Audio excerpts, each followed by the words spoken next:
So hello and welcome. Happy Friday. Today's Friday, February the 25th.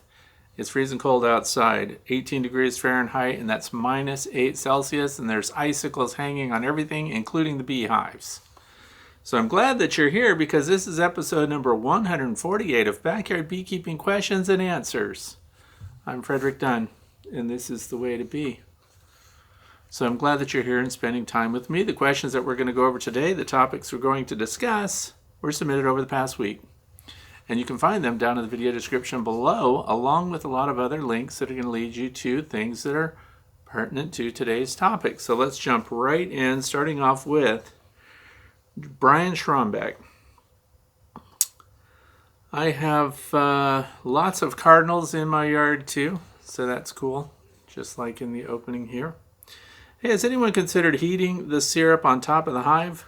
I use a hive monitor and a thermostat.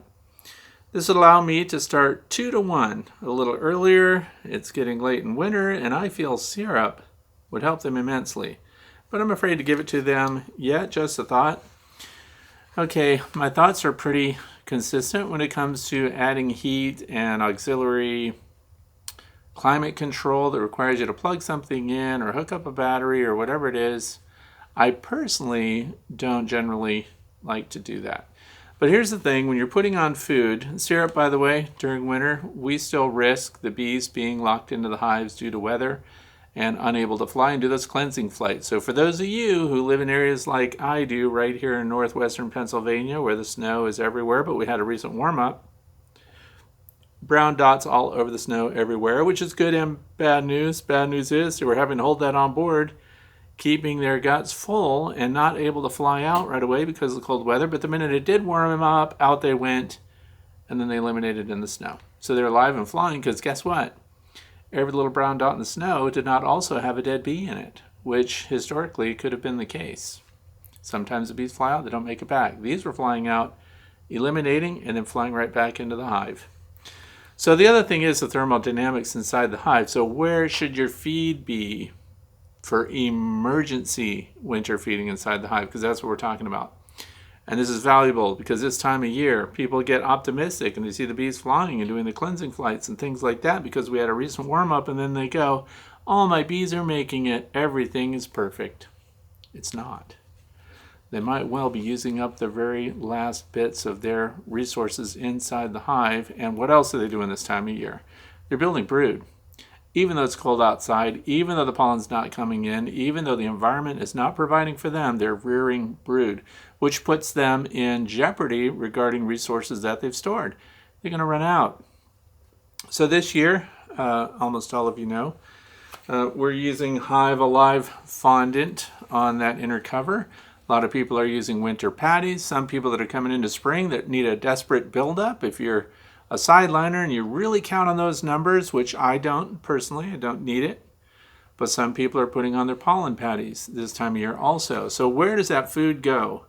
Directly over the brood. Where's the brood right now? The brood has moved up underneath your inner cover because through winter they naturally go up and consume their food and resources, and they end up clustered right under that inner cover and sometimes off center.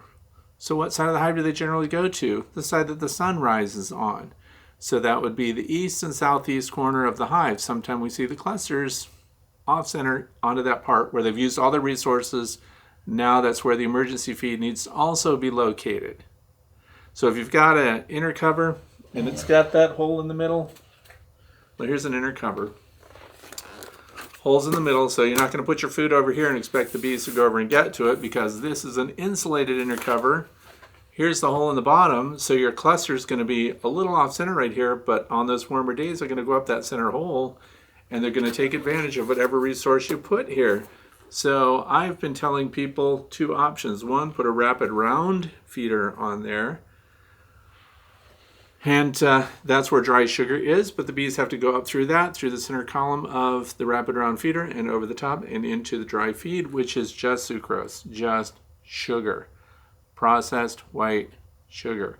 I know it doesn't seem like that would be good for the bees because it's not good for people, empty calories and all that good stuff, but it is proven scientifically to be the best emergency feed for the bees, white sugar. But now they have to get to it. So they have to go through there, and up here it's cool. And that's why the question seems to make sense, right? What if we warm this area up here? And now the bees would also be warm. But I think if you warmed it, the bees would all be up there wherever the warmth is, instead of generating the warmth themselves, which is what they're biologically designed to do. Individually, honeybees are cold-blooded. Collectively, they act like a warm-blooded animal, a superorganism. So they generate the heat they need inside the cluster because what's in the middle of the cluster? What are we just talking about? Brood. So they need 94 degrees minimum on that brood, capped brood right now that they're rearing. But what if we provided heat elsewhere in the hive? They would migrate to that, leaving others behind on the brood, and the brood risks becoming chilled. That's my reasoning behind why I don't think it's a good idea to heat your food, heat the resources, and definitely not putting on syrup yet until we know for sure they can fly all the time. And let's see, afraid not to give it to them yet. Okay, so half my hives have dry sugar, half of my hives have the hive alive fondant. If you're brand new and you don't know what that is, this is the first winter that we've had the opportunity to use this stuff because it wasn't here in the United States last winter. So here it goes. That's the stuff, and it's looking good. By the way, I did get to open my colonies, licked in the top without venting any of the air off because the fondant patties are there. Not a single colony of my bees has consumed one Hive Alive fondant patty. They're consuming it, they're using it, they're not using it up. So, the idea that they're using any of it, evidence of life, proof of life, so that's great. But they're not consuming it all the way, which means they also have other resources, because remember, whatever we put on the hives, supplemental, that's emergency feed. We still want them to use their honey and stored resources, and a lot of them have pollen also stored in with the honey cells. So no heat for me. For you, if you want to try it, go ahead. But it could change the way your bees organize themselves inside the hive artificially. Just letting you know. Because when they come up against something like the fondant, for example, that could lay straight on, if you've got a feeder shim straight over the brood frames, if that fondant's right there, then the warmth from the bees heats the surface of the fondant right where they're going to consume it, so they don't waste energy heating the rest of it, and they would heat that surface as they come in contact with it as they go on warmer days.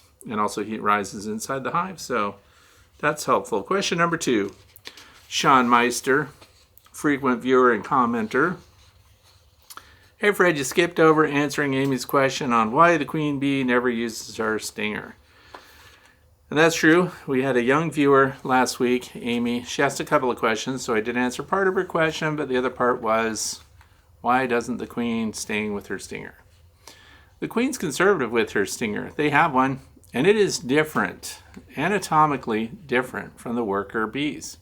Worker bees have a stinger that is split, that has a muscle on it that causes it to pull itself into your skin as it goes, and the edges are serrated. So it pulls in, then uses that, pulls the next one in, uses that, pulls that one in, pulls that one in, pulls that one. That's why when you leave a worker bee stinger on your skin and you see that little venom gland and the muscle still attached to the stinger, it's just pumping away, it's alive, it's autonomous. So it operates separate from the nervous system of the bee, and it just keeps pumping and it just keeps going deeper and deeper. The faster you scrape it off, 2 things are accomplished. 1, less venom gets into your body. 2, the stinger doesn't get as deep into your skin. So those are practicing apiculture. Those are apitherapy. Apiculture is keeping bees. Apitherapy is using bee resources for health and nutrition. So in apitherapy, when people are using the venom, they leave it on for a long time because they want all of the venom to go in and they want the stinger to go as deep as possible to deliver the dose. Now when it comes to the queen, her stinger is different. It's smooth and it's a single stinger, right? One piece. So where does she use it? She uses that on other queens. So when virgin queens, when they hatch out, they use their stingers on each other. Whichever one comes out first is going to go through and sting through the queen cells that are made of beeswax inside the hive, and they kill the competing virgin queens that are supposed to come out. Sometimes they hatch at the same time. they emerge at the same time. Someone did not like the term hatching when it comes to queen cells, so let's just call it emerging. So when they chew themselves out of their queen cell and they come out, if two of them come out at the same time, we have a combat situation. So now it's whoever's got the best stinger action going. But I know that they don't sting people. I mean, you probably could force one to do it. They have the ability. But I pick up queens all the time to mark them, to put them in marking cages, and things like that. And I've never had one extend its stinger and try to sting me, which is really interesting. So they're kind of passive when it comes to people, aggressive when it comes to the pheromone that comes from a competing queen. Queen mandibular pheromone, competing pheromones for the same colony. So that's why, sorry I skipped over that last time, but it takes a lot to get a queen bee to sting anything but another queen. Question number 3. Kane Lanham from Sydney, New South Wales. I'm a backyard beekeeper for almost 2 years with 3 hives. I had an unusual experience yesterday with one of my hives, and after inspecting the hive with 2 honey supers, I decided to reduce the hive down to 1 super due to not many bees in that top super. So I noticed a reduced amount of eggs with lots of pollen, capped brood. My previous inspection was 4 weeks ago. This leads me to periodicity, by the way. If you're in an area where it's warm and not wintertime, a good interval for inspecting your colonies would be right around the 2 to 3 week part. Because if you are queenless, that's when you want to know about it. So beyond 3 weeks, you can start having laying workers and things like that. So 2 to 3 weeks, give them a look-see, or do some landing board observations to make sure they still have plenty of pollen coming in, which would indicate a healthy brood population. So 15 minutes after I closed the hive, lots of bees were out of the hive and flying around, looking like they were about to swarm. And looked like they did later in the day. Then a smaller swarm the next day. 2 days later, there were lots of bees dead in front of the hive. There's a lot going on here. I re-inspected the hive and found lots of bees in the brood box and some in the super. No new eggs were found, that's key. With 2 times queen cells in the middle of the frame. So, queen cells in the middle of the frame. Man, I need to get better organized around here. Be right back. Okay. In the middle of the frame, if this is brood, so this is a standard deep Langstroth frame, and it's all made of plastic, food grade. So in the middle of the frame, where we have a brood pattern here, and there's eggs and larvae and all different stages of growth and development there. If we have queen cells coming off here, that's a supersedure. That's different from a standard swarm cell. Now these are generalities. You can always have the unique one-off where the things that happen inside your hive are a little different. Then we go around the fringe of it, around the baseline, and they have these bigger cells. They're queen cells. Those are swarm cells. They had a plan. That's long-term planning for the bees. A queen cell that comes off the middle of the field, which was originally designed for a worker bee, those are supersedure cells because they make it because either the queen is failing, she's not fertile, she's not producing eggs anymore. They sense that through the pheromone reduction in the hive. And so they make an emergency queen cell. Or the queen gets injured and dies, or the queen leaves unexpectedly, right? So something happens. This is not the normal rhythm of hive reproduction. So now we have emergency cells here in the middle. So that's the difference. Tells us something's wrong. Something's out of sync inside the hive. So 2 queen cells, middle of the frame. Kind of bad news. Was this a coincidence, or did the queen abscond due to the hive space being reduced? It's still summer. Good news that it's still summer because you can still do things about it. I would not damage those queen cells, by the way. And this tells me something else. Because the queens do not wait until new queens emerge before they depart with a swarm. So it sounds like you saw some swarm activity earlier. It sounds like after swarms, which means generally virgin queens have hatched after the primary queen left with a swarm, and they're not mated yet. That's why they draw out another swarm, but it's usually smaller. And those are referred to as after swarms. And depending on what's going on with your bees, after swarms continue to occur with each subsequent hatching of a new queen. Now sometimes your workers inside the hive are very good at choosing a queen, and once one is hatched out and if they're satisfied with her, the bees, the workers themselves, will chew apart the remaining queen cells. They'll even kill the queens for the new queen. So they have preferences too. So it sounds like it wasn't because of the reduction. Likely you already had a queen that left and swarmed out. It's also why you had some confusion at the entrance of the hive. There may have also been a robbing attempt, which would be why there would be a number of dead bees in front of the hive, because sometimes when a colony is queenless, the pheromone of that colony is different, and their motivation to defend the colony is different. And let's add another layer. There may be fewer guard bees in the residual colony after others have all swarmed. Because when a primary swarm emits from a hive, they take up to 70% of the workers, foragers, scouts with them. A lot of those bees that go with them are also the older guard bees, which are outside bees. They're on deck, they're defending the colony. And then the residual population of the hive is composed of what? New worker bees, younger worker bees.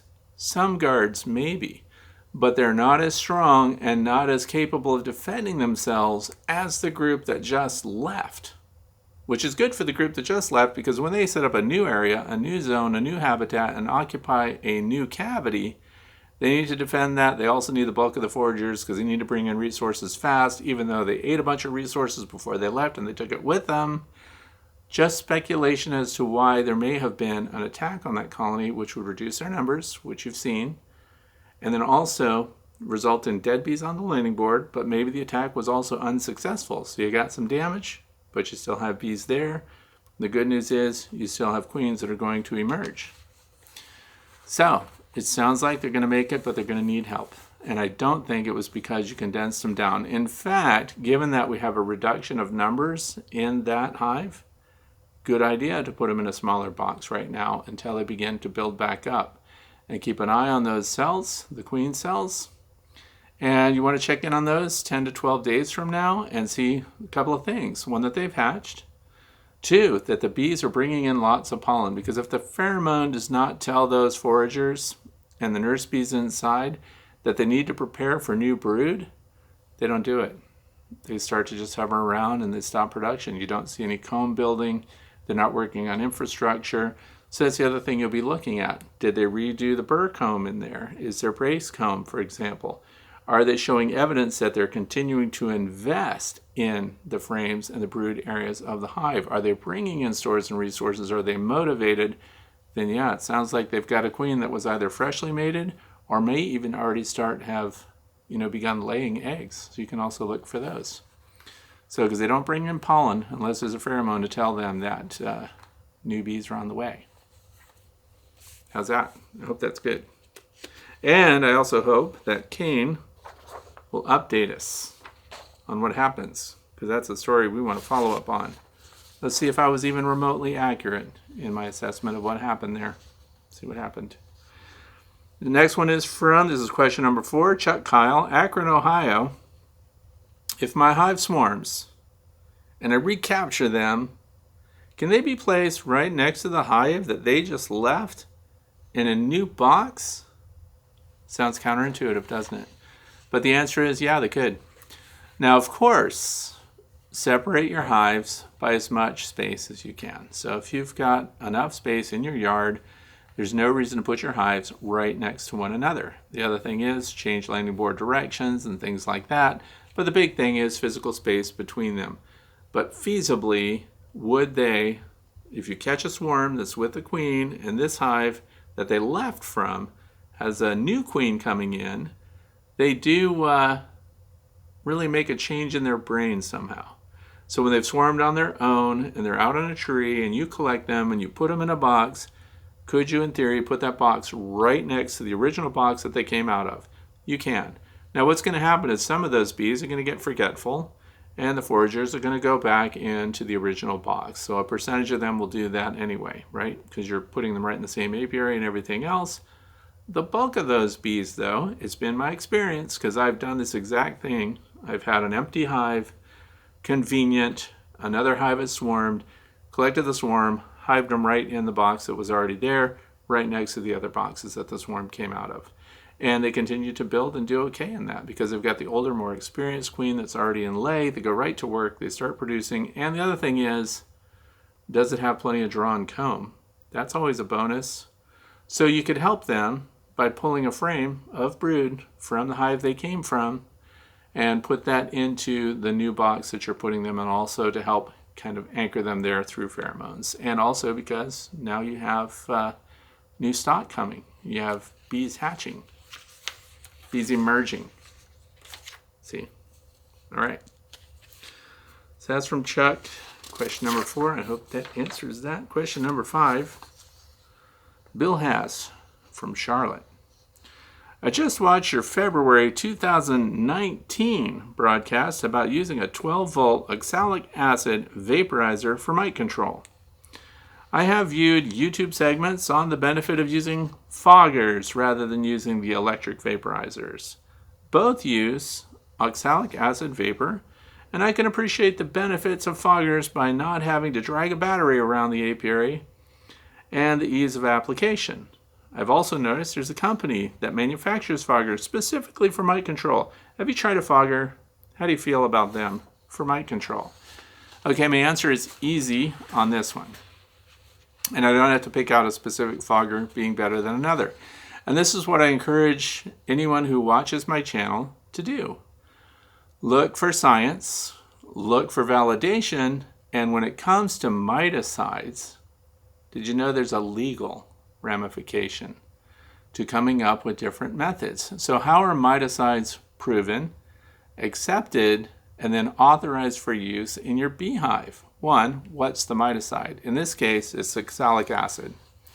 Oxalic acid has been approved as a miticide for use in the United States, and recently also approved as a miticide for use when you have honey supers on. And what I want you to do, and I'm going to put a link down in the video description as well, I want you to understand that when we come up with a miticide, and they go through all the wickets necessary to get it approved, they have to show, number 1, does it kill mites? They have to actually prove that. And they do it because it's apabioxol. And that's why you'll also hear people say, I know that this is widely ignored, but I have to say what's legal. So I have to be accountable for what I put out to you. And so I have to tell you that we have to follow the label. So we also have to follow the miticide that's approved, how it was used when it's approved. So part of that whole process is delivery methods. So what puts the oxalic acid into your beehive as a miticide? So right now, it's only legal to use 2 methods. One is the dribble method. And then you can also put it in solution and spray it. So I'm sorry, there's actually 3 delivery methods that were approved in that process. So spray, which people use on packages, I don't personally do that. Don't want to. The dribble method, so that's oxalic acid also. And then they also must get approval for the mix used for the dribble. And the reason they do that is they don't want people just trying out different things without understanding the potential side effects either to the person applying it or to the bees, the brood, the queen, her fertility. That's how they also come up with dosing, by the way. So when apabioxol got approved, and again, follow the link please and just look to see what's going on. But when it got approved, they got dosing approved. And they also had to prove that it worked as they, claimed it would. So then the other method was, so we've got the spray, the syrup, and we've got the drizzle, and then we've got the oxalic acid vaporizer. And it's a sublimator, so that's part of their approval process. So, and those are with hot pans, and then there are ProVap systems and things like that sublimate. So that takes oxalic crystal, they don't add anything else to it, and then that sublimates and becomes what treats the package or your bees in the hive for Varroa destructor mites in their phoretic stage outside capped brood cells. And the dose, again, there's a legal dose. I know, there's a lot of people playing with heavier dosing, with other methods of application, and all of these other things, but those are not strictly by the label approved. That's why I have to tell you the legal way to do it. Create a brood break, use oxalic acid vaporization. So would I use a fogger? No, because it's not approved. Do you have to add anything else to a fogger as a vehicle to deliver the oxalic acid? Is the oxalic acid just put in the system and it's turned on and the oxalic acid vapor goes out? Or is there something else having to be added? The fogger system is not part of the approval process. Therefore, follow the link, see what is approved. So I don't have to decide who might have a better fogger, or what do you mix with it, or if you're putting mineral oil or alcohol or whatever you might be putting in that illegal application, strictly. And I know that there's a lot of beekeepers out there, don't want the man in their business. They'll do anything that they think is going to help kill mites inside their hives. And it's not for me to pass judgment on that, but it is for me to give you legal information. So follow that link. You're going to find out all the studies that have been done by the Beltsville lab, and there's a Q&A in there, very helpful stuff. But it will help you, the backyard beekeeper who is just starting out, pick and choose the applications, including miticides, if you're going to treat for mites, that are legal and approved. And other people may say that until the labels catch up, you can't even use apabioxol unless the label says you can use it with honey superzon. But there are addendums to those labels actually coming out too. So that's all going to change. But if we're going to the letter of the law, I know that there are a lot of really great and reputable people doing a lot of different things. Randy Oliver, for example, does extensive studies on oxalic acid applications as miticides, and he gets special permits to use it. That's why when you hear people talk about, oh, I'm going to use the sponge method, I'm going to use the extended release glycerin method and things like that. You can, but your application is therefore illegal unless you get permits like Randy does. And he's very clear about that too, sharing that what he's doing is by special permit, as do a lot of research institutions and universities that experiment with extended release. So as backyard beekeepers, what I have to tell my people is watch for it. Pay attention to published studies. Look into what's approved and what's legal and what the potential side effects are, both for the beekeeper. When you're turning things into a gas, you run the risk of breathing these things in. So part of these approval processes also include protective steps for the beekeeper. So for example, they make distinctions with the oxalic acid delivery if you're using a vaporizer. So if it's the open pan, you wear the half respirator and eye protection. If it's in something like the ProVap 110 specifically, that you put the cap on, flip it over, and then deliver that oxalic acid, you're supposed to wear, you're supposed to wear the full face mask for that, because it has a potential to block the tube that oxalis is coming out of, and the lid can pop off and poof a bunch of oxalis right in your face. So there are differences, and so anyway, Q&A.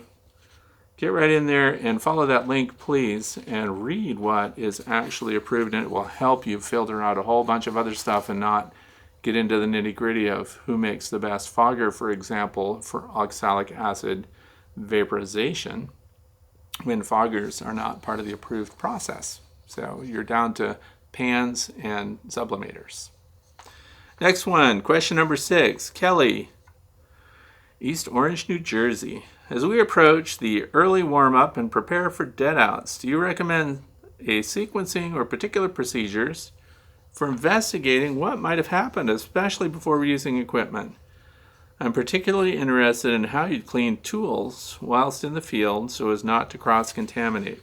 And the cross-contamination thing, we probably should talk about a little bit, because I've said, like, these are super cheap.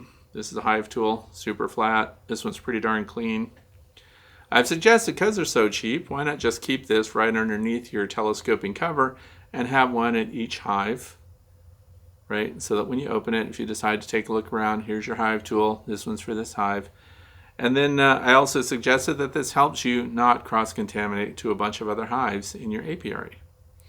But the letter of the, I don't know if it's actually law or written procedure, but when you talk to bee inspectors, Bee inspectors get into a lot of hives. They also go to a number of apiaries. So this also holds true in what's being taught at Cornell right now for master beekeepers.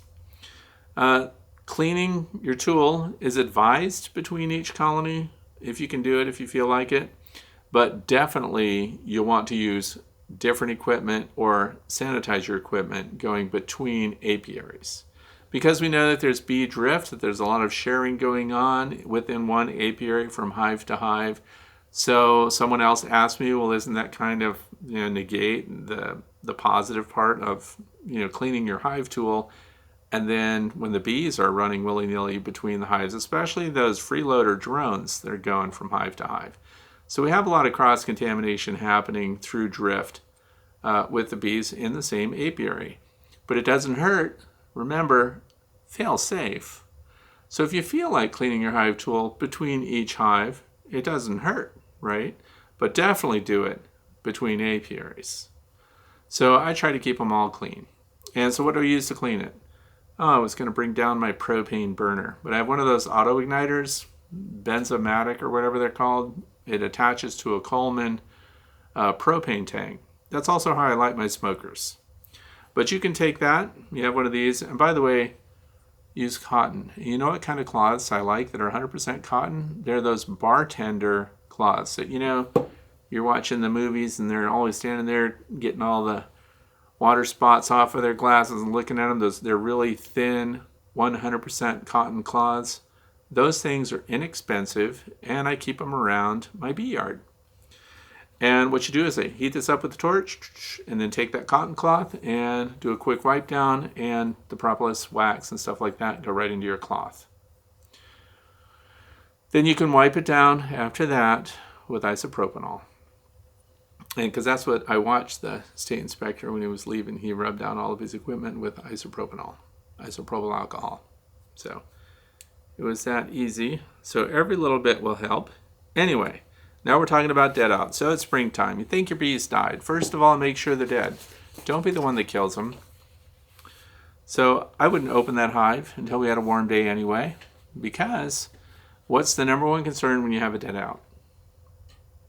Other bees are going to rob them out. So what's your first order of business? Make sure to put a screen in front of that entrance once you're sure they're dead, though.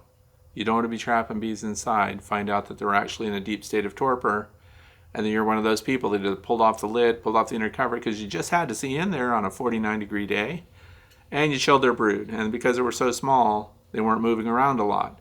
The hives that move around a lot have big populations, which means they have a division of labor. So they have plenty of bees warming the brood while the rest of them are tooling around inside the hive using up those last remnants of food and resources, and others are actually going outside doing cleansing flights. You find there's a lot more activity from hives that have big populations. Then when you get these smaller populations, they're much more conservative with their resources. You don't see a lot of flying. In fact, the heavily insulated hives, and this was great because we just looked at this during the warm-up. And the warm-up was very momentary, like a day. The hives without any insulation, except all of them have insulated inner covers right now, but the ones that have no sidewall insulation were all flying. All of them. You could hear everything. It was like a spring morning, only it's winter and there's snow on the ground everywhere, but we had a warm-up. But then you go to the Layens hive and you go to the horizontal Langstroth hive, and any of the hives that are insulated, they didn't even start sending any scouts, or nothing was flying out of them until much later in the same day. And so the uninsulated hives activate sooner, get resources faster than the insulated hives. But then here's the argument. The insulated hives have more resources stored, and don't need to go out anyway unless they need to go to the bathroom, then they're right back in there. So that's what's going on. So anyway, on days when they can fly, they have the potential to rob out another hive. So if you've got a dead out, you know they're dead, screen them off, block it up. We don't want anybody robbing them out in the event that there might have been some kind of disease in there. The next step that you're going to do on a nice warm day, so don't open it until all the bees are flying, hits the 60s or something like that in Fahrenheit, and it's sunny and it's in the afternoon, and then you can open it up and look. And if you find a cluster that looks dead but they're still tight in a multi-layered cluster, close it right back up. They're not dead because they don't die like that. Now if they're a single layer flat against your comb, or noses in the comb with just their little butts out, they're probably dead. Not only that, if they aren't, they're going to be. Because if they can't do layers of bees, they're not going to survive. But that cluster, you see that? There's a cluster of bees between 2 or 3 frames, and they're tight, and they're multi-layered. Close them right back up, even though they look dead. I know they look dead. They might fly. Don't be the one that killed them. So that's it. If they're dead, close to prevent robbing. Examine brood frames. Look for brood disease. Chalk brood, things like that. Look for sunken, greasy surfaces of brood disease. Get a friend over who is experienced with bees, who's seen a lot of brood disorders and dead outs, and help you do that autopsy. You also want to look for your queen, because if you have tiny numbers and most of your bees are gone, you may have actually gone into winter with a dead queen. She may have been absent or died and the bees tossed her. This happened to somebody that wrote a question last week, I believe. The queen was dead on the landing board. So when that happens, your reproduction is at an all stop. So now what's in the hive are just they're dying through attrition. So the numbers are just going down. There's no way for them to recover from that. So sometimes you'll see a pattern of bees all around each other, but there's a standard attrition. And that's where you don't, again, see piles of dead bees at the bottom, because as they got older, as they died on those slightly warmer days, they flew out into the snow and died. And you find them when the snow melts off. So understand why they died. The other thing is, it could be queenless. You're looking at brood. If you see a bunch of capped brood that looks healthy, and but you just have a sparse collection of bees, that brood got chilled and died underneath the cappings, and just because they were not kept warm enough to sustain them while they could emerge from their cells. So a lot of things are going on. When you open your hives in the wintertime, that's one of the results also, that you chill brood that might even be in pupa state, and then you see a bunch of caps that just don't chew off the caps. They don't emerge at all. See what I'm talking about? That's why don't open your hives in cold weather. And you also want to go ahead and pull leftover honey that's capped in there. Process that as soon as you can, because sometimes, of course, through the year it's going to get darker. It could crystallize in the cells in the absence of the bees. So you want to go ahead and get that extracted somehow. So if you just uncap, crush, and strain, whatever you want to do, I would not feed that honey from a dead out to another colony. So in a nutshell, it's much more complicated than that, but those are my first stages emergency procedures for a dead out. Question number 7. This will be my second spring with trying to get my backyard apiary up and running, and I have 2 hives currently and plan to increase to 6. They had 2 full-size boxes filled with honey this year, but I didn't see any bees flying this year so far. I lost both my hives the year prior to mites, I think, as they died through the first winter with 2 boxes of honey on each. I believe it was mites because the hives were full of bees going into winter. And when I opened the boxes up last spring, I found very few bees inside, dead. So, few bees dead inside. Sounds like you also potentially could have lost a queen. They were Saskatraz bees, and that is what is in there now again. So when you find a dead out like that, and there's few bees in there, look for the queen. You should find her among the dead, because the queen will be protected by the resident bees to the very end. So brood and the queen are together and they are protected to the end. So if they're all angled pointing towards the center and they're all clustered dead on a frame, look for the queen in there and see if you still had her or if you potentially were queenless. So that's another thing to look for. So, but I was thinking and reading about other treatments like Apivar and Mite Away Quick Strips. Do you recommend any of these? And please give us pros and cons of each. I actually don't use any of those. And what I have on hot standby is Formic Pro. Very strong stuff. But if I found an overwhelmed colony with mites, I would use Formic Pro to knock them flat. The irony of that is you need a high population to use Formic Pro. Because a lot of the bees are going to die in the process, but it's going to get the mites even under the cappings, and it's approved with Honey Supers on. And you have 2 options, 2 dosing options. One is with the double strips, single treatment, or 2 treatments, single strip each. So again, always follow the labels, and Formic Pro works. And oxalic acid vaporization, of course. So whenever you find your colony broodless, queenless, and some emergency happened, or you're making a new queen and they've swarmed and things like that, great opportunity for an oxalic acid vaporization treatment because it knocks down those phoretic mites, mites that are out from under the cappings in your brood frames. So always take that opportunity. But as far as Apivar, I know it's widely used. Mite-Away Quick Strips, very popular. So it's not that I'm saying don't use them. I'm just saying I don't use them. I only have two things to do. Because your bee genetics, what's at the top of the line? Bee genetics first, right? And then their traits and their abilities to withstand mites and hold their own with them. And then so you go down the line and you find out if you have really good genetics with mite resistance, then your need to treat for mites is much reduced. So, but between those, if I had to choose one, Apivar and Mite-Away Quick Strips, between those two, I would say Mite-Away Quick Strips only because the most accomplished people that I respect in research, they use the Mite-Away Quick Strips. So that's why I would pick that. I also purchased Hive Alive and Super DMF. I think we meant DFM, which is direct fed microbials, after watching your recent videos to use this year. Now the Super DFM, I just interviewed one of the owners, one of the co-owners of the Super DFM company. So if you want to know more about that, you can look at that interview and understand how that works. That just came out like within the last week. So I've just been doing 1-to-1, so that's sugar syrup, with ProHealth. I guess I would stop using the ProHealth and use the Hive Alive in its place. Or can I or should I add both? I'm thinking just to have Hive Alive with just 1-to-1. Your thoughts? I currently have 2 packages of OHB Italians coming and 2 nukes of Carniolans coming. So OHB is the Oliveras County or Oliveras honey bees. So, and that's where I got my Saskatraz bees from in the past, even though they were brokered through Mann Lake.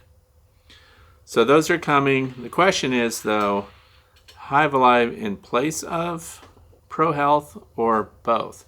I would not use both. ProHealth, based on everything I've been able to read, study, look up, has not been proven scientifically to benefit your bees other than to extend the life of the sugar syrup so that it does not mold or spoil or ferment. So it's good for that.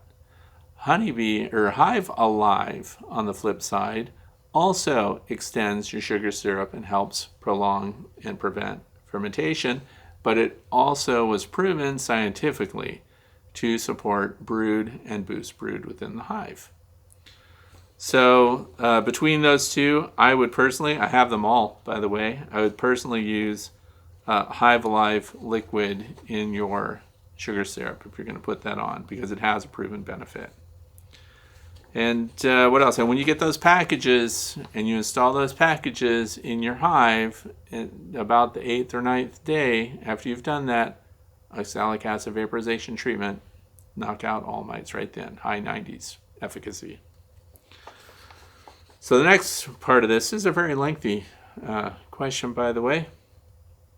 I sure hope my bees made it this year. Since my weather is very similar to yours, do you have a chart or any recommendations for the best time to treat and how often?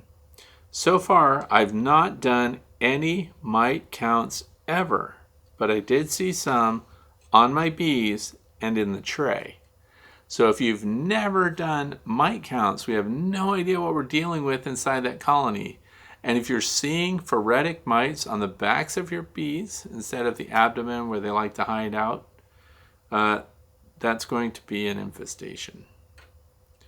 So I think you're at treatment levels for that colony right now. You need to count mites or we just have no idea. So why would we be treating if we don't know what mite loads are? So really it's very important to learn to do mite counts and to get on top of it early. So also, is it good to have different bee breeds, or should I have stayed with the same kind? Sorry for so many questions. Okay, well, that is a lot of questions snuck in on one big giant question. But as a backyard beekeeper, could you have many different breeds? When you're just starting out and you're learning about bees and you're in your first 2 or 3 years, most people quit at the end of their second year, by the way, backyard beekeepers. Does it hurt to have, weaver bees, Italians, Carniolans, Saskatraz in the same apiary? No, that doesn't hurt, because you can put them in there. I highly recommend you mark your queens, by the way, so that you know if your genetics are changing. But it is a great way to assess a stock of bees from reputable breeders and find out which ones are doing best in your area. And then when you start to get a consensus of which bee line, bee stock does the best for you, they have the right temperament, they're getting enough honey from the resources, the environment that you have, they went through winter well, so getting them through a winter is also a great litmus test for whether or not those are suited to your climate. And so no, it doesn't hurt to have a variety of different bee genetics in the same apiary. And then keep records. And then the following year, work from the one that did the best, from your favorite. And then also it helps you select the breeder that sent you the best stock.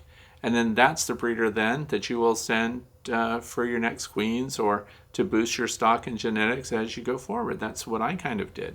So actually it's a great way to see, because all bee stocks do not perform the same in all different climate states and, the environments that we're putting them in with the forage that's available. So it's actually, if you've got the money and resources to do it, it's a great way to start. That's a lot. Whole page, one question. Michelle Armstrong from the city of Troy. My question is, I just listened to your description of your favorite swarm trap. How far away from your own backyard apiary should you put the swarm trap if you're hoping to catch a swarm that might come from your own yard of bees? Is it possible to put it still in your own yard? Unfortunately, I only have an acre in a city. Thank you. I just found your channel. Well, thank you, and thanks for coming to my channel and for submitting your question, because this is important stuff. I hope everybody pays attention to this question. Backyard beekeepers in the city, listen to what's being said. Where should I put my swarm trap? Okay, so that to me is already failure level. So let's talk about different boundaries of containing our bees, right? The swarm trap is your final stand. That is your last chance to collect a swarm that's emitted from one of your own hives. So by the way, statistically, 200 to 250 meters out is where most bees go. That's the distance they go. That means that hives were set, swarm traps were set, that were all the same configuration in concentric circles out from an apiary, and then they found where, with all other things being the same, how far did the bees go to move into a cavity to occupy the cavity? So 2 to 250 meters away is their preference, assuming cavities were all available. If nothing else is available, they could move into a cavity right in your own apiary. I've had that happen. I've had stored equipment get occupied. A lot of beekeepers have sheds with stored bee equipment in them. They've had a swarm move right into that. But remember, that's a failure point, because we're after our own bees. This is what I recommend. I recommend that when you do your inspections in spring, when everything is booming and they're starting to build up, you have to head off, especially because you're in the city. We don't want a bunch of bee swarms going out to your neighbors' yards and things like that, because you're responsible for everything they do. You get blamed for it. And there's people out there that are terrified of bees. Anyway, once you see that your bees are building queen cells, this is why you need to inspect fairly frequently in the spring. So a couple of things. We want to head off that swarm from happening in the first place. So as their population is building, they may be building a population without building any queen cells. That's great. It's time to put supers on. So you start to expand with medium supers usually. And as they build up, 70% of that super, add another super. Because it's in your own yard, you can see what they're doing every day, and rapid buildup can happen in spring. So we want to take away the stimulus for them to swarm. Now, you failed. You look in there, oh my gosh, there's 4 queen cells under construction. Under construction, that's good. You still have eggs in that hive. You still have a queen. That senior queen that's been there all through winter, she's there, but they're making preparations for her to swarm because population's good. The honey, the nectar's coming on, the pollen's coming in. All the stimulus is there for them to reproduce. So it's now your job to help them reproduce without swarming. That means you catch that queen, you take her out. You put her in a new hive, usually a nucleus box. If you have one handy, I highly recommend it. And you pull 2 or 3 frames of brood out of there, and you leave those queen cells in there. And you put that brood with that queen in that new box, and off she goes over here. Now you just controlled it, and you satisfied their swarm stimulus by reducing the number of bees in the hive, by reducing the amount of brood that's in the hive, and you got to replace those frames too. So you push the remaining brood frames that are capped that have various stages of development, you push those together. You want at least 3 of them. And you take the rest over here, and you shake nurse bees over here too, because again, fewer nurse bees will cause them to think, oh, we don't have enough population to spread out and expand our territory. So now we created an artificial split, what I call a walk-away split. We took the queen, we took resources, eggs, and everything else, we put them in the new hive with the queen, and we stopped the potential for them to swarm. And if you're not allowed to keep a whole bunch of hives in your own yard like that, you've controlled them. You didn't have to trap them in a swarm trap. And now you can contact one of your friends that's trying to get into bees that had a bunch of losses in wintertime, and you get a chance to be a hero, and they can pay you for that brood box that you set up over here with your queen, with the brood, and with her new population that's going to build. So it's a win-win-win-win-win, and now your neighbors don't hate your guts because you scared them because your bees hung out on the kid's swing set. See, that's what I recommend. So hopefully we covered kind of all angles on that one. But be vigilant. Early spring catches even bee experts off guard, and their populations build all of a sudden. Some people around here coincide that with the dandelion bloom. So when you see a field of dandelions start opening up, that means the rest of the environment is awake, and it's time for you to pay attention to this rapid buildup. It is ridiculous how fast your colonies expand the colony, take away stock. There are a lot of ways to approach that, but you can do a multi-pronged approach. Reduce the population, expand the space available to them, hive the old queen, and let them do in their minds what they're genetically, instinctively trying to do, which is give birth to another colony of bees. Timely question. Number 9. This comes from Art Diaz, El Paso, Texas. Would you tell us what would be your steps in adding any supplemental feed from acquiring nukes in spring all the way through preparation for winter? I know you have different videos showing different products. If you would so kindly guide me. Okay, so what's the question here? Tell us what your steps are in adding any supplemental feed from acquiring nukes. By the way, the thing that I just described there, moving the queen, brood, and everything else, I would put some sugar syrup on there. But I've also done some experiments around here, and it's pretty impressive. I decided to go 2 routes, right? So if you're installing a package or something like that, we want them to stay. So we provide them with all the hospitality services. We give them rooms, we give them space, we give them drawn comb if we have it. We put sugar syrup on there. We want them to have everything that encourages them to stay there.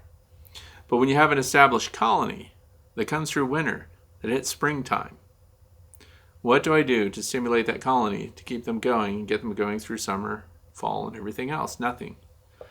Because if they came through winter okay, it's time to pull off emergency feed and stuff that you have in wintertime. So full-size colonies often don't even touch the feed. I have colonies that have that Hive Alive fondant on it that used, a quarter diameter, basically the diameter of the hole that was cut in it, and nothing else. And they're well populated in there. So you don't often need to offer any supplements. That's the whole point. I review supplements. I review feed stimulants and things like that. ProHealth, Honeybee Healthy, Beekeeper's Choice, Hive Alive, all of these different things, spirulina, all this stuff for healthy gut bacteria and things like that. I review them. They are not always necessary in your beehives. Just because I review it to see if it does what they say it's supposed to do doesn't mean you have to use it. So I have a whole bank of splits that I did and swarms that I collected that I never offered supplemental feed to. Now, I'm not saying to you, don't feed supplemental feed to things like packages. You spent money for that package. You want them to stick around. Last thing you need is for a package of bees to reject the box you put them in. That's why I recommend waiting 9 days before you do oxalic acid vaporization on them. Don't do that the minute you get them, the minute you're putting them in a box and create a chaotic situation for them where they might be rejecting their queen. So we're encouraging them to stay. But if you're making splits and things like that, and you've already anchored them with brood and drawn comb and all the pheromones are there and everything else, and it's at the time of a nectar flow, that's why they were making preparations to swarm in the first place. They're going to bring in their own resources. So my whole bank of nucleus colonies last year, none of them were fed. None of them were boosted. None of them were given any stimulants whatsoever. And what's going on right now? They're configured 5/5. So nucleus box, 5 frames. Nucleus box, second story, 5 frames of honeycomb and capped honey. They were ignored in the fall. They were made as walkaway splits. Whenever I needed new queens, because I had no investment in them whatsoever, I got a hive over here that's building up too fast. I don't want that. Pull the eggs, pull the frames, pull some nurse bees, stick them over there and forget them. They made queens. They did everything on their own with no help. So I'm in an environment that provides resources for my bees all summer long without a dearth. How do you know if where you live you have a dearth or not? Or if your bees are dealing with pesticides and herbicides and things like that? Insecticides. Those are different things. So how do you know if they're dealing with that? You go to beescape.org, beescape.org. You punch in your address and you find out they know all kinds of stuff about you. They know that you mowed your dandelions before they closed up. They don't really, but it shows you whether or not you're in a great area for raising honeybees. So the thing is, we get it in our heads that because this feed supplement exists, we have to use it on the bees. Well, I do like it when some of those feed supplements work. If we've got a problem with the colony, maybe they need a boost. But otherwise, if they're healthy in every other way and they're booming in every other way, don't fix what's not broken. So we don't always have to give them. So my annual rhythm for feeding, the only thing I'm feeding is a new swarm. If I really, really want to keep it. But and the other side of that has been true, where I took a swarm and hived them and fed them. They did okay.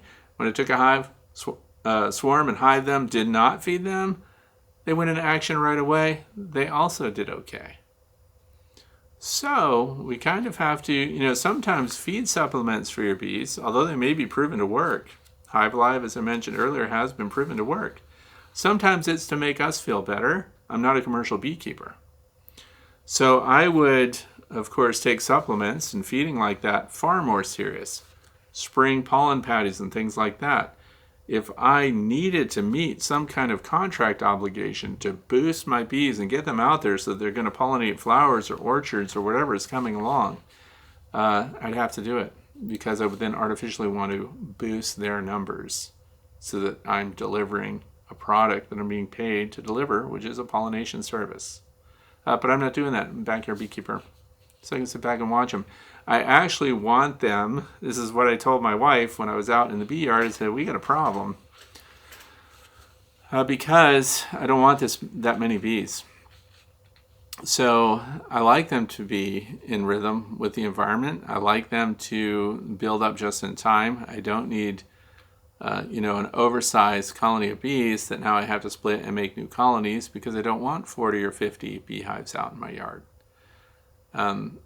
So what I can do is not give them stimulus, and then it allows me, so without feed supplements, I would know then which of my bee stock, which now half of them are mutts because they fly out and breed openly with drone congregation areas in the area where the drones are that are from other colonies I don't know anything about. So those that are doing really well, I keep records on them, and they're just doing awesome, and that's great. But I don't need huge colonies of bees. But they can stay healthy in small hives without feed supplements. And if you're in a nice environment, and what's the next thing I'm going to say? You have to keep disease under control. So that's the only time I really need intervention. And that's the only reason that I really jumped all over Hive Alive. That's because what did it work on? What was it proven to work on? I always tell people, look for the science, wait for the papers to publish, let somebody else spend their money, and then you find out it worked on Nosema. So Nosema spores. When your hives don't build weight fast enough, and they don't get a lot of resources, and their metabolisms are somewhat impeded, it can be Nosema, and this is the time of year for that as well. So if I were putting any supplement on now going forward, I only started with Hive Alive last year. So, and then now the fondant this winter. So that's the only thing I know that has been proven to work. And I may not see huge gains from that. In other words, it may just be marginal. So this one colony is a little better than the other one. But we get really carried away. We just did that interview with the owner of Super DFM, the direct feeding of microbials to your bees to improve their gut health. So the microbiome of the bee, there's lots of discussion about that. But one of my questions for them was, how did we know they needed that? How did we know that their gut was lacking those benefits? And I had this discussion with people at the Hive Life conference down in Tennessee too. You can't make yourself healthier than healthy. So in other words, if you're doing well, you're feeling good, and all your vitals are good and everything is going well, why do you need vitamins, and why do you need stimulants and probiotics and things like that? You can't be healthier than healthy. You see what I'm saying? So a sustainable level of health. Now, if you identify a deficiency, if somebody's not doing well, that colony over there has dysentery out the wazoo, which, by the way, gets mislabeled as Nosema. So those are different things. But they may benefit from some kind of gut bacteria boost because they're obviously not healthy. Look at them. They've covered the whole side of my garage. They've covered the snow in front. They're still alive and they're flying, but they could use a boost. So direct fed microbials, maybe for them. But over here, this colony that has clean snow in front, and you see they're doing cleansing flights and they're coming back and everything else, a couple of things are happening. Either they're flying really far before they eliminate, or they're not holding they don't have dysentery. So direct fed microbials for them? No. Direct fed microbials for these guys? Definitely worthy of a test. Nosema spores, how many of you are going to crush up the abdomens of bees and look at the contents underneath a microscope to see if they have Nosema spores? Very few people, because it's time consuming and it's an involved thing to do. So, but then you would know that, okay, so prophylactically it would be okay to put Hive Alive and feed that colony a dose of Hive Alive, which is a gallon of syrup with Hive Alive in it. And we know that that's going to reduce that Nosema load in their gut. That's helpful. So we don't always need to feed at all. Healthy colonies are healthy. They don't need anything else. So, Varroa destructor mites, you keep an eye on that. So, I know that's kind of a poor answer, but I'm trying to share a philosophy that sometimes, because we look at our bees in our backyard like pets, I've seen people give their pets pet treats all the time. There's no evidence that those treats are good for that pet. In fact, they're overweight now. So think about what level of health do they need and what level of health is sustainable for your bees. We all want to do great things for our bees. So the best thing we can do, environmental health. So good stock of bees, environmental health, and then things that are proven to work. Wait for the science. look for the science. See if it's proven to help. Sugar syrup. 1-to-1 in spring. If they're light and they need help. They're going to ignore it though if there's a decent environment out there. Next one comes from Freemans from Melbourne. I have a question on capturing swarms that originate from your hive. Interesting. This ties into what we already covered. I'm a first-year beekeeper. I want to be prepared for next spring. If you have a nuke box of about 10 to 20 meters away to lure swarms, and if it's your swarm, how can you move it to your backyard? Okay, so we already covered this. If you collect a swarm of bees from your own apiary, remember, try to do your artificial swarm by split yourself earlier if you can head them off. But if you catch them, can you bring them right back to your bee yard? Absolutely, you sure can. This is not... Yeah, it works for me. So then what would happen? Would it happen because of the queen bee? So here's the other thing. Those bees are following a queen that they know. She has a queen, you'll hear it referred to as QMP, queen mandibular pheromone. That is what the nurse bees, they're always licking the queen, they're always around her, and they're spreading through physical contact the queen's pheromone through the population of the bees. So when the swarm happens and they take off and they're clustered in that tree, they're bivouacked, they're held together by that queen pheromone. And this is something that I used to get really excited about because I like to play with swarms that were bivouacked. This is before they get into their final cavity. So their scouts are out. Often the scouts go out before the queen ever leaves the original colony. So before they even swarm. They've been out in some cases for a couple of weeks scouting locations. But this ties in with Dr. Thomas Seeley's book, The Honeybee Democracy. The bees have a system of, if one scout goes out and finds a spot that he thinks they or she thinks they should all live and comes back, does a waggle dance, and everybody ignores that scout, they're not going. So they cluster and they hang on that tree branch or that fence post or wherever they happen to be while the scouts go out in every direction. And they come back with their information. Now you or me, this is what I used to do because I loved videoing and photographing bees that were in this state of transition because it's an exciting thing that happens. Because I used to let them fly so that I could see what happened. And then I would get a hold of the queen and see how long it would take them to notice that the queen's pheromone is absent from that bivouac location. So I'm also going to put a link down in the video description here to a video I did on July 14th of 2013. Don't be fooled by the fact that that was filmed back in 2013, because it applies today. In this cluster, in this bivouac location, I caught the queen and I put her in a little queen cage.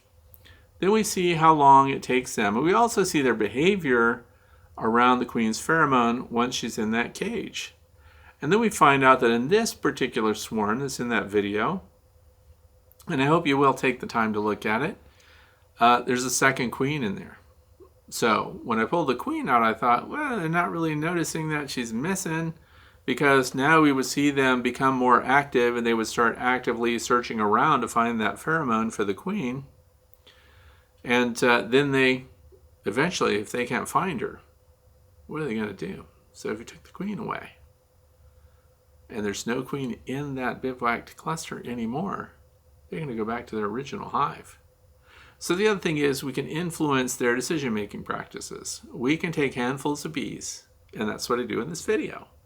And then I can walk them over because I took the queen in her cage and I put her in a hive box, a brand new one. Doesn't smell like anything yet. It's just wood and frames.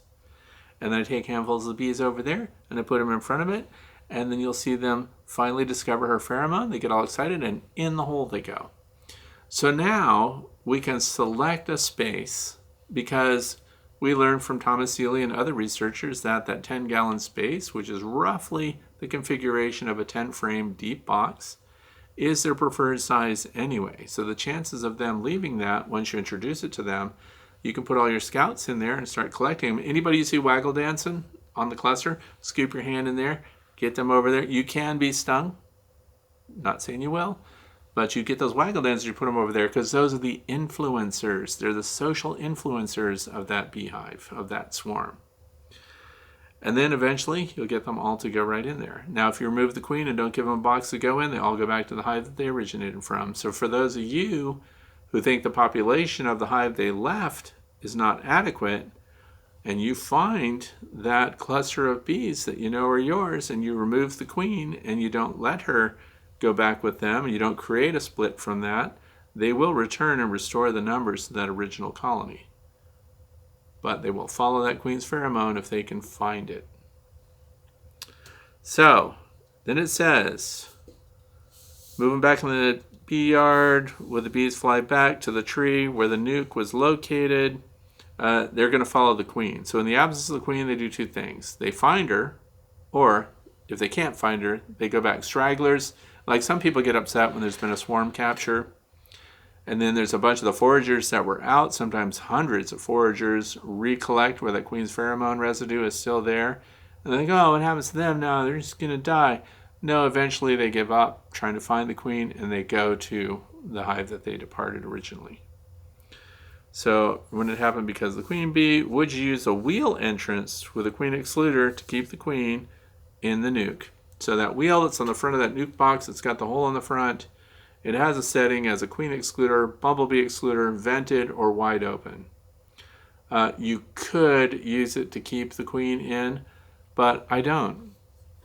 And I've found that they tend to stay. But if you really, really want to keep them and you only want foragers to get out, because by the way, a bunch of drones are generally in with your swarm of bees, and they can't get out through that wheel. So if you set that for queen excluder, you're also holding the drones in there. Not the end of the world. Who cares about drones? They get picked on a lot. So you could put that, once you're sure the queen's in there, they're using their Nasonov glands, and you know that they're spreading her pheromone and she's present, then you could do that to make sure that they stay. Highly recommend that. This is the yellow marker this year. Highly recommend that you have these handy. And this is something I did last year. Just last year. I've been doing beekeeping for many years, but last year I decided to mark as many queens as I could get my mitts on. So 2022, yellow is the color for queens pretty much around the world.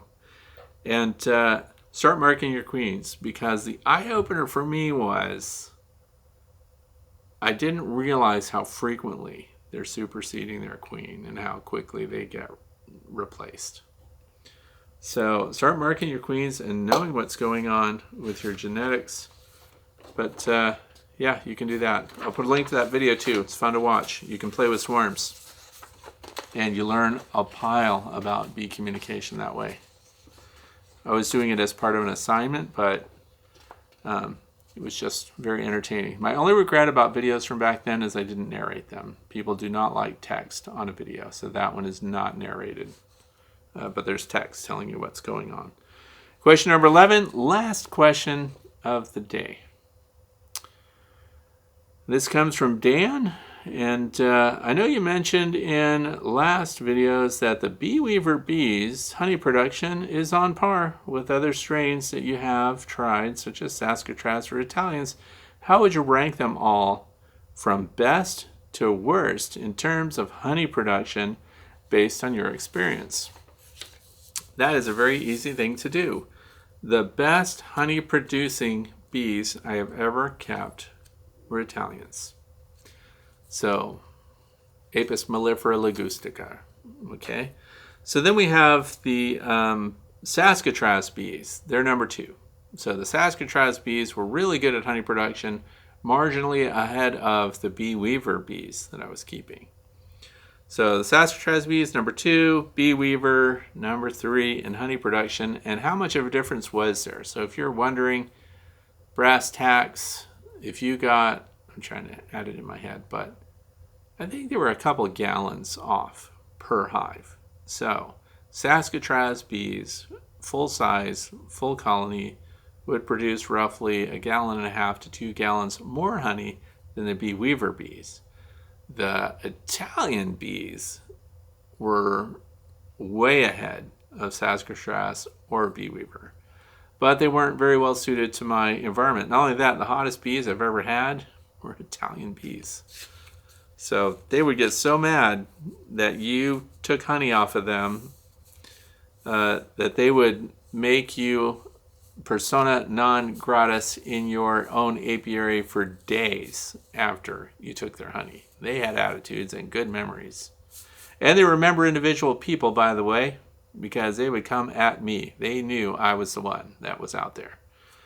So the Italians, they were hotheads, and but I got lots of good honey off of them. Super low. That's the most honey I ever got. They just didn't winter really well here in the Northwest, and they did not do well with Varroa destructor mites. And the Saskatraz bees likewise, those that I had, and I tried them 2 separate years, had the highest Varroa mite counts of any bees I've ever kept. So bee weaver, still my favorite bees, but then again, I'm not in the business of honey production, so that's it. Now we're on to the fluff part. So as I already showed early on, if you're stocking up on gear for this year, you need your yellow marker. I know that sometimes companies sell boxes of markers, all the different colors at once. I highly recommend you not do that. So I like to buy these out a year ahead. And red is going to be the year after yellow, so red and yellow together. But if you buy the whole boxes, sometimes they dry up a little bit, or they're not going to last as long. So I like to buy them a year out from when you're going to need them. Don't buy the whole box at once. And these are my favorite ones. They're called Competitive Advantage MPD 15 is the company. Anyway. And remember, we do a shout out every week. So, today's shout out. I'm going to follow along with supporting our youth, because last time we did the backward beekeeper, he got a little boost. He's kind of happy about it. A little bit. Seemed okay. And so I looked around, I get on YouTube and I'm looking around to see who the young people are that are teaching about bees, that are doing it, they're handling things on their own. That's what I'm looking for too, is a self-motivated young beekeeper that wants to be keeping bees, that's trying to teach about the bees, and that's serious about it, because I was one of those little kids too. Not with bees, but I was very serious about the things I wanted to do, and I was doing it on my own. So I was trying my best. So I'm going to go back to somebody that most of you know. It's going to be Natalie. She used to be titled Beekeeping Like a Girl, and she's changed her channel title now. So for those of you who didn't know, it's now called Beekeeping with Natalie. And her most recent video is Snow Day in Missouri. And that's the other tie-in, Missouri. So she's keeping bees in misery. That's my home state. The state I was born in, was raised in Missouri. So today's shout out goes to somebody that's demonstrating that young people can do it. Young people can keep bees. She's going to ride the tide and lead the way for our youth to get into beekeeping, because they're going to say, Natalie can do it, everybody can do it. So please go to Natalie's channel, Beekeeping with Natalie.